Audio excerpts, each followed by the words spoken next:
A maneira correta de jejuar, o tesouro no céu e as exortações. Mateus capítulo 6, versículos 16 a 24. Quando jejuardes, não vos mostreis contristados como os hipócritas, porque desfiguram o rosto com o fim de parecer aos homens que jejuam. Em verdade vos digo que eles já receberam a recompensa. Tu, porém, quando jejuares, unge a cabeça e lava o rosto, com o fim de não parecer aos homens que jejuas, e sim ao teu Pai em secreto. E teu Pai que vê em secreto te recompensará. Não acumuleis para vós outros tesouros sobre a terra, onde a traça e a ferrugem corroem, e onde os ladrões escavam e roubam. Mas ajuntai para vós outros tesouros no céu, onde traça nem ferrugem corrói, e onde ladrões não escavam nem roubam. Porque onde está o teu tesouro, aí estará também o teu coração. São os olhos a lâmpada do corpo. Se os teus olhos forem bons, todo o teu corpo será luminoso. Se, porém, os teus olhos forem maus, todo o teu corpo estará em trevas. Portanto, caso a luz que em ti há sejam trevas, que grandes trevas serão. Ninguém pode servir a dois senhores, porque ou há de aborrecer-se de um e amar ao outro, ou se devotará a um e desprezará ao outro. Não podeis servir a Deus e às riquezas.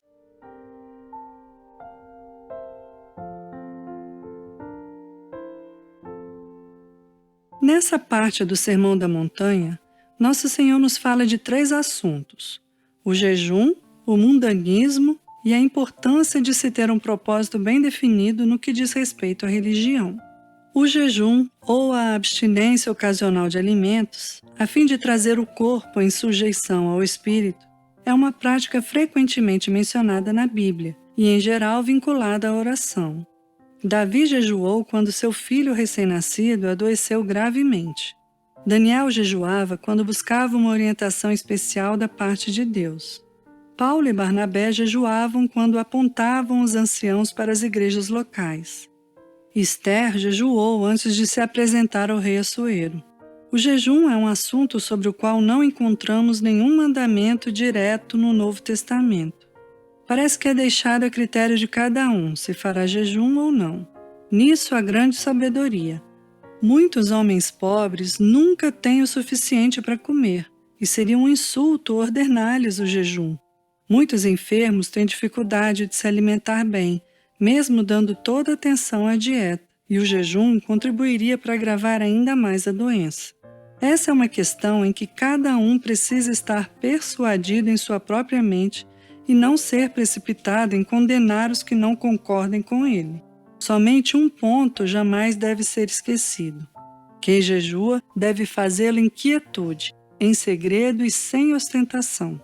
Deve fazê-lo de maneira a não parecer aos homens que jejua. Que não jejue para os homens, mas para Deus. O mundanismo é um dos maiores perigos que ameaçam a alma do ser humano. Não causa admiração, portanto, que encontremos Nosso Senhor falando decididamente contra isso. Trata-se de um inimigo insidioso, astuto e muito enganador.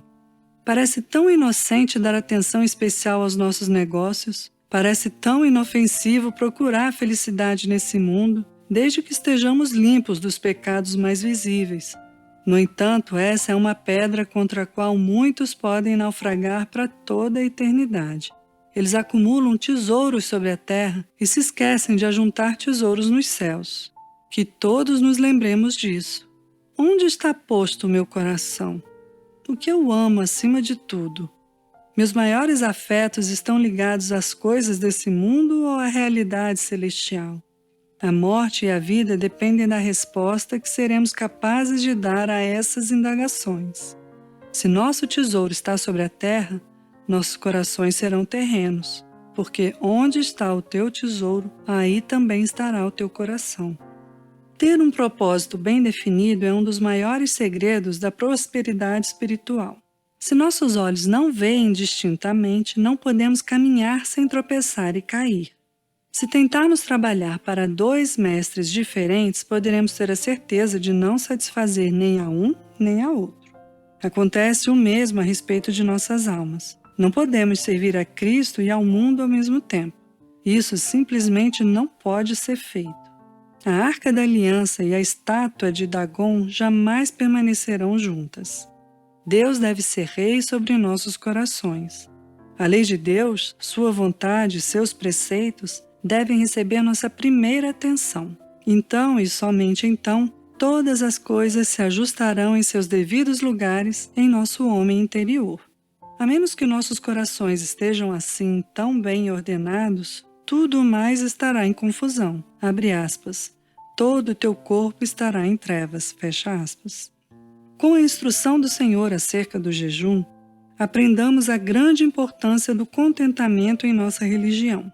As palavras unge a cabeça e lava o rosto são repletas de profundo significado. Elas deveriam ensinar-nos a ter como alvo permitir que os homens vejam que o cristianismo nos faz estar contentes.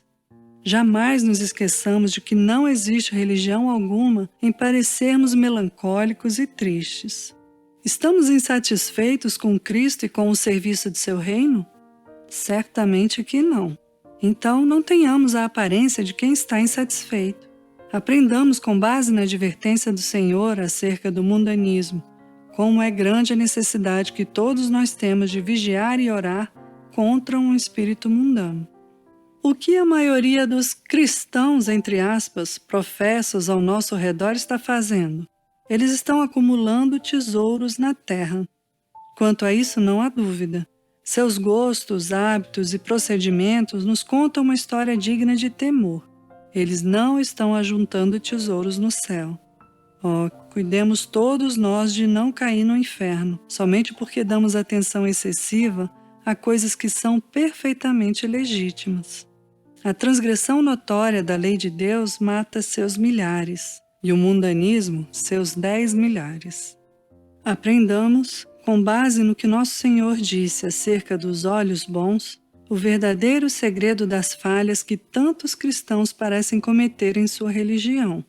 Há fracassos por toda parte. Existem milhares de pessoas em nossas igrejas que se sentem desconfortáveis, irrequietas e insatisfeitas consigo mesmas, sem nem mesmo saber o porquê. A razão disso está aqui revelada.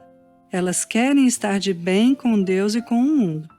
Estão tentando agradar a Deus e aos homens, servir ao mesmo tempo a Cristo e ao mundo. Não incorramos nesse erro. Que nós sejamos decididos e radicais, inflexíveis seguidores de Cristo. Que nosso lema seja o mesmo do apóstolo Paulo, abre aspas, uma coisa eu faço, fecha aspas, Filipenses 3,13. Então seremos cristãos felizes. Sentiremos o sol brilhando em nossas faces. Coração, mente e consciência estarão todos cheios de luz. Determinação é o segredo da felicidade na religião cristã. Seja um crente decidido, e então todo o seu corpo será luminoso.